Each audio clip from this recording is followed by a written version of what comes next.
inaantay po natin luto yung aking chicken. Papakita ko po sa inyo yung paggawa ng sauce. Yan po. Bali, 4 tablespoon po ng ketchup. 1.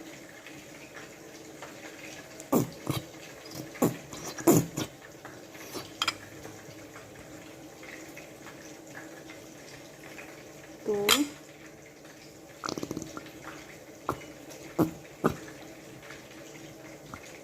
3. 4.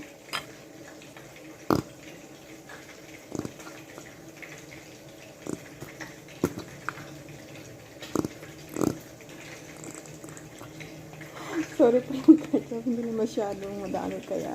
Yan, 4 po siya. Then, 3 tablespoon of vinegar.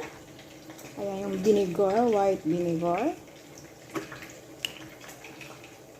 Ito po yung simpleng paggawa ng sauce sa sweet and sour chicken. So, 1, 2, 3. Then,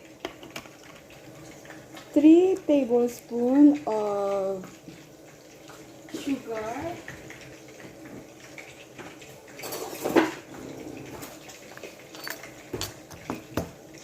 Ito po yung aming sugar. Ayan. 1,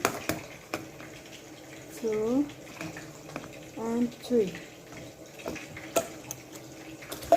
And then, 3/4 of soy sauce.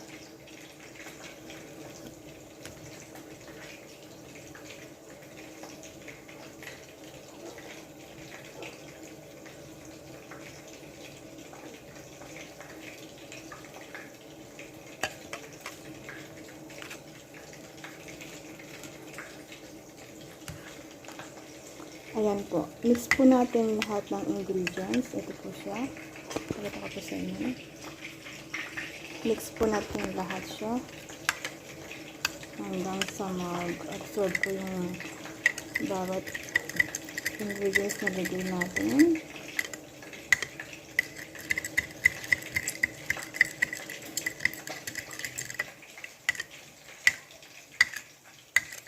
Okay na po siya. Mix lang po siya.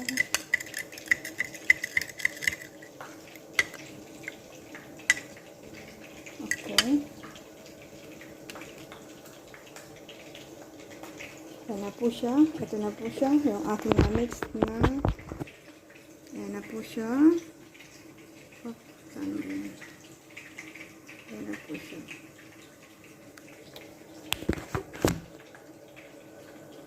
Guys, welcome back to my channel, Tipid Sarap Tips sa Kusina at iba pa.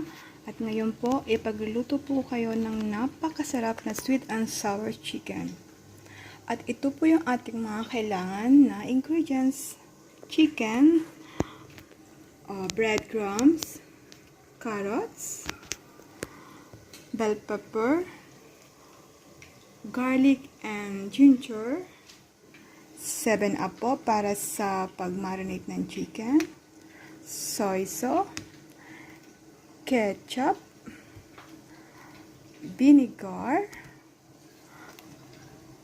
oil, at syempre yung ating lutuan.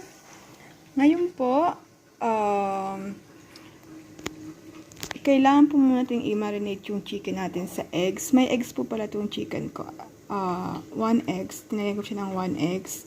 Tsaka may flour na rin siya. At tsaka cornstarch.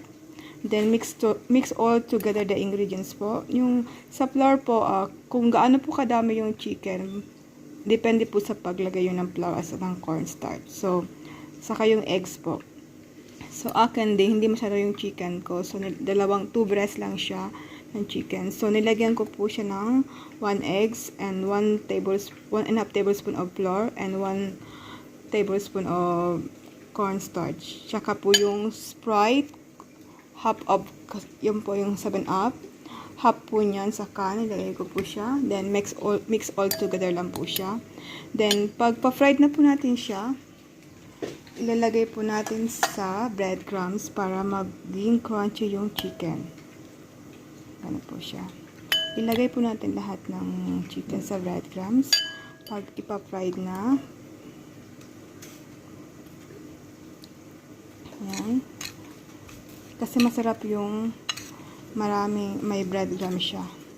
Ito po yung ginamit kong breadcrumbs. Yung bread lang po siya na dinikdik ko po siya. Kasi wala kasi ako magitang breadcrumbs na ready-made na po siya. So, gumawa po ako ng breadcrumbs. Yung tinapay po siya na long. Yun, ginawa po siyang breadcrumbs. At ngayon po magpa-fried na po tayo. Ayan po, magpa-fried na po tayo ng chicken. Ayan po. So, fried po natin yung chicken natin sa ating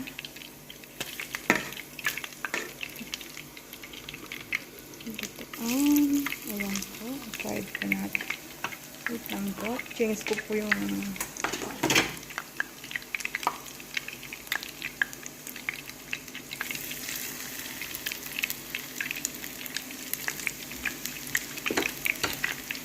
ayan po yung chicken na mayroon ng breadcrumbs.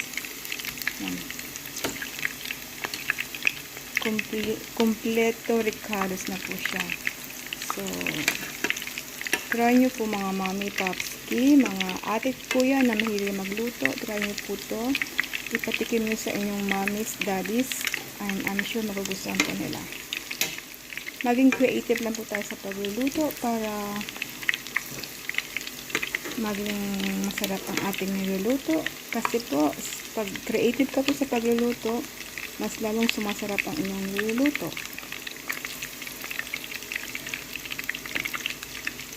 Yan lang po yung tips ko. Maging creative. Yan.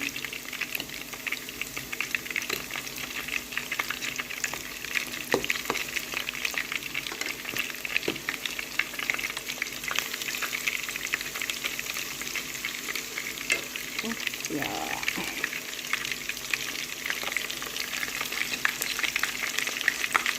So, kahit sa breadcrumbs, kung meron po kayong tinapay dyan na tira-tira, pwede nyo pong gawin ng breadcrumbs din po yan. I-ano nyo lang po siya, i-toasted nyo lang po siya. Tapos, then, dikdikin nyo siya ng pino. So, breadcrumbs na po siya. No need na po tayong bumili ng breadcrumbs. Para-paraan lang po siya. Para-paraan lang po yung pagluluto. Para hindi masyadong magastos. Kung ano yung meron sa atin sa kusina, pagkasyahin nyo na lang po siya. So, tipid-tipid talaga tayo. Sa hirap ng buhay. So, kailangan maging tipid tayo sa lahat ng bagay.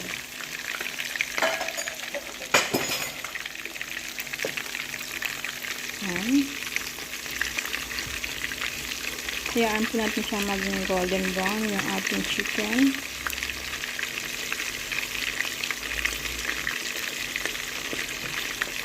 Ayan, crunchy na siya.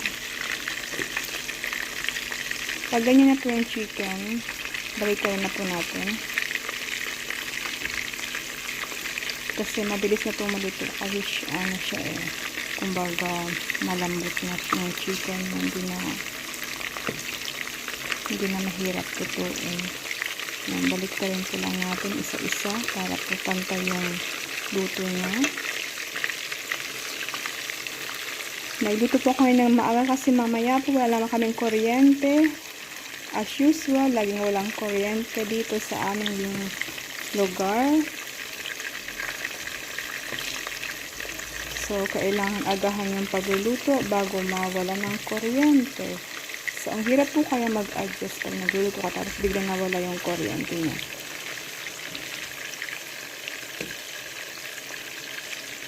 Every 10 minutes siya nawawala yung kuryente sa Lebanon. Kaya, kailangan agahan yung ating pagluluto. Para iwas sa brownout. So, mga mami, mga papski, mga ate, mga kuya, mga brother, mga sister, grandpa, grandma, please like and subscribe my channel, Tipid Sarap Tips sa Kusina at Iba pa.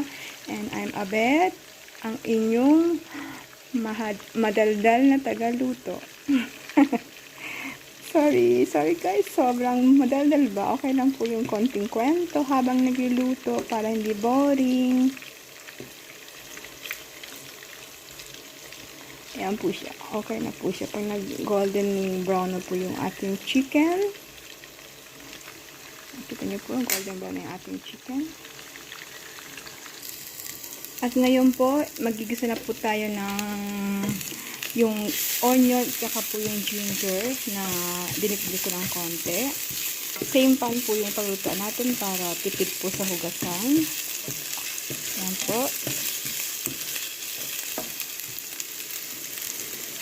So, nagluto na rin ako ng rice habang inaantay ko siyang maruto kanina. At ito na po yung aking chicken na pinried ko kanina. Ayan. Gisa lang po natin yung yan, gisa lang po natin siya.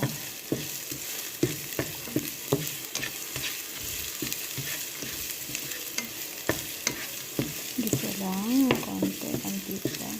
Tapos, yan. Ang bango na niya, as in super bango na. Bawang at luya lang yan. Luya pa lang po yan, ha. Super bango na siya. Yan. Then, lagay po natin yung carrots. Wala po akong pineapple. Yung pineapple chunk po ba?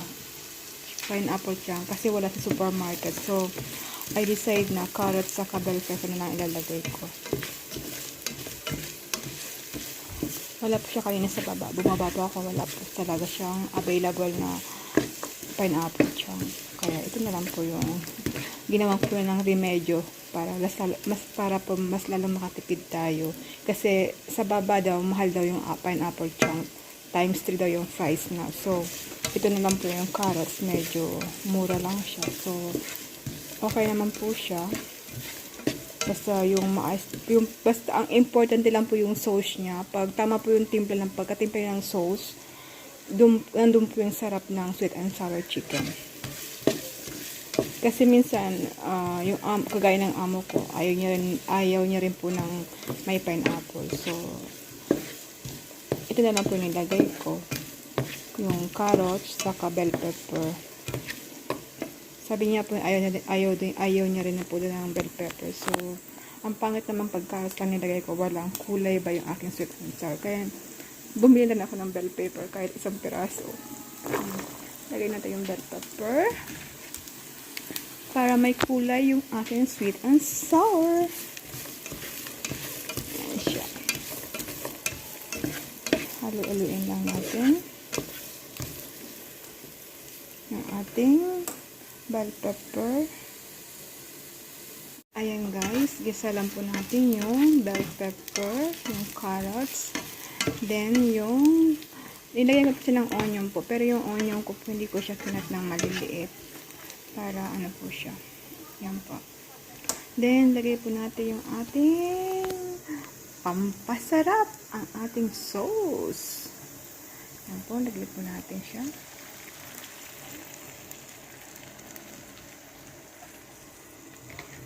Mix po muna natin ulit.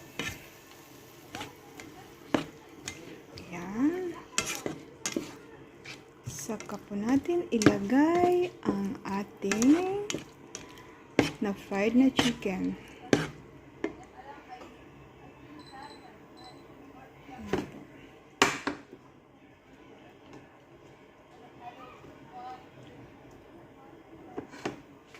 Ayan. Lagay po natin ang ating na-fried na chicken. Yan. Wait po natin siya na mag-ano po yung natin. Yung sauce po. Mag-absorb po yung sauce.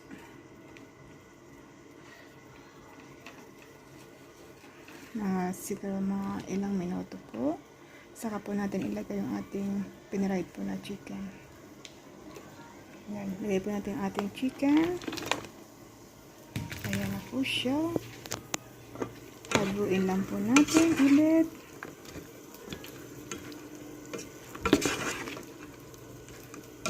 Ayan na po. Wow! So yummy na siya. swak na swak sa ating panlasa at sa ating bulsa. Konting halo, at ito na po ang ating chicken. Ang ating sweet and sour chicken. Ayan na po siya. Then, tapos na po tayo sa ating sweet and sour chicken. So, please like and subscribe my channel. Don't forget, mga Mamski and Papski. So, magsisiprate po ako ng ito po sa aming mother-in-law here kasi ayaw niya po na maanghang. So, siprate ko po yung luto sa kanya. Lagyan po natin yung konting asin. Haluin po natin ulit siya.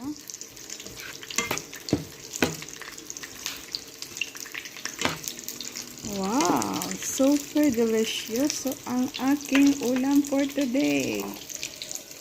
Lagay po natin sa ating plate.